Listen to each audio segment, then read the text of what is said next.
Hi, it's Andrea. The obesity epidemic in America has skyrocketed over the last 40 years. Is it our genetics? Why didn't your grandmother and your great-grandmother gain weight as easily as we do? And up until recently, there was this really big mystery about why the Europeans weren't getting fat. I mean, here the French are eating all those buttery croissants and those cream-filled sauces, and they weren't getting fat like Americans up until recently. And now they're getting fatter, just like us. So what's changed? Well, sure, there's the supersized portions. That has something to do with it. But the main difference between what your grandmother grew up eating and what you're eating today is the chemicals. So in other words, the chemicals that they're putting in food is the prime suspect for why we keep getting fatter and fatter as a nation and now the world. Let me show you how we can fight back. Let's go shopping. So here I am at the grocery store in the bread aisle, and I found this particular kind of bread. I'm not going to show you the label of it because I don't want to get sued, but basically the name actually has earth in it. So they're trying to imply that it's natural and healthy and it's from the earth. But when you look at the ingredients on the back, the place where they can't just fudge and put anything, let's see if they really are natural and healthy. Let's see, there's high fructose corn syrup, which is a super sugar, and they found that it has contributed largely to the obesity epidemic.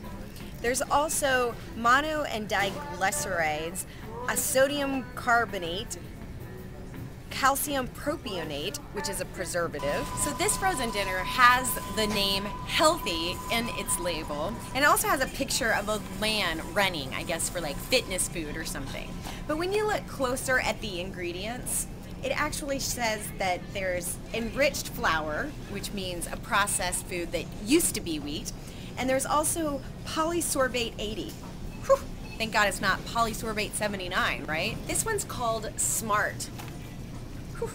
You gotta be smart in order to pronounce things on this label. So here's a dessert that advertises it's low calorie and fat free and perfect for dieters. Well, there are exactly 2 ingredients out of 20 that I can recognize. How is this good for you? So here I am next to the salad dressings, and a salad is one of the healthiest foods you can eat, right?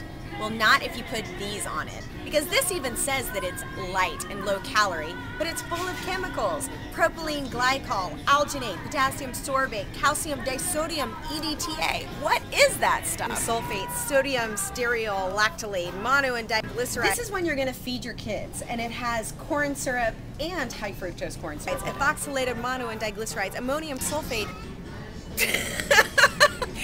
Meatballs included. In a box.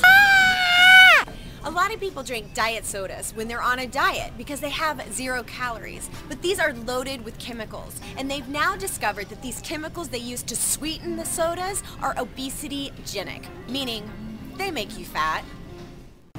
Okay, let's look for the ingredients on this food now. Okay, I can't find a label anywhere. Maybe because it only has 1 ingredient. It's only broccoli. That makes sense. So the best foods to eat are the foods that have no labels at all, meaning that there's only 1 ingredient. These are natural foods. These are the healthiest foods for your body, for your health, and for your life. And while it may be hard to eat only natural foods, just make a habit of reading the ingredients on every food that you eat. Look out for chemicals. Be aware of what these chemicals are doing to you, and if possible, eliminate them from your diet. You'll see results really fast. By cutting these chemicals out of your diet, you're going to lose weight and have amazing health. But by buying food without chemicals, you're also voting with your dollar, and you're telling these big corporations that we don't want chemicals in our food. So not only will that save your health, but it will also save your community and the rest of the world.